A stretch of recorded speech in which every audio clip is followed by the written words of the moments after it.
زانیاری ورد و نەزانراو لە سەر لیست و کاندیدەکان و هەڵبژاردنەکانی عێراق. تاقانەکانی ئۆپۆزیسیۆن چێن و بەهێزترین کاندیدەکان کامانن. ڕۆژی 1 ئایاری 2021 تەنها جەژنی کرێکاران نەبوو، بەڵکو جەژنی ژمارەیەک حیزب و کاندید و بەرسەی هەندێکی تر بوو. باش ئەوەی لە دەرەوەی چاوەڕوانەکان ژمارەیەک کاندیدی بەهێزی هاوپەیمانی هیوا بەشداریکردنی خۆیان لە ژمارەیەک بازنەی سلێمانی و هەولێر جێگیر کرد. یەکێتیش گۆڵێکی نوێی لە گۆڕان کرد. باش ئەوەی گۆڕان دڵنیا بوو کە بەهۆی لاوازی کاندیدەکان و هەڵوێستی توندی جەماوەرەکەی بە تەنیا بەشداریکردن وەک ئینتیحاری سیاسی بینی و ئەمەرجەکانی یەکێتی ڕازی بوو، هەرچەندە هێشتا پارتی بێدەنگە و هەڵوێستی خۆی لەو بارەیەوە ڕانەگەیاندووە. پارتی ئەمجارە بە غرورێکی زۆرەوە و بە 55 کاندیدەوە بەشدارە کە هەندێکیان کاندیدی پێکهاتەی عەرەبین، بەڵام چاوەڕوان دەکرێت ئەم غرورە پارتی تووشی شۆکی هەڵبژاردن بکات و کورسیەکانی کەم بکات، بەتایبەت بەهۆی نزیکی لە ڕەوتی سەدر کە هێندەی تر پێگەی لاواز کردووە.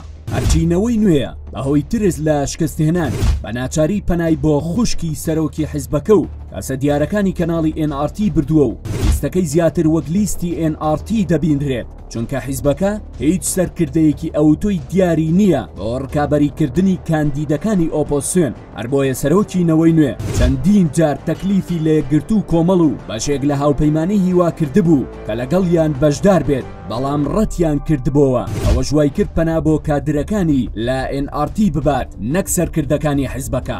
یەکگرتووی ئیسلامی وەک حیزب بەشدار نەبووە و کاندیدەکانی وەک سەربەخۆ بەشدارن. ترسیش هەیە کە تووشی پاشەکشە بێت و کورسەکانی لە مەترسیدایە.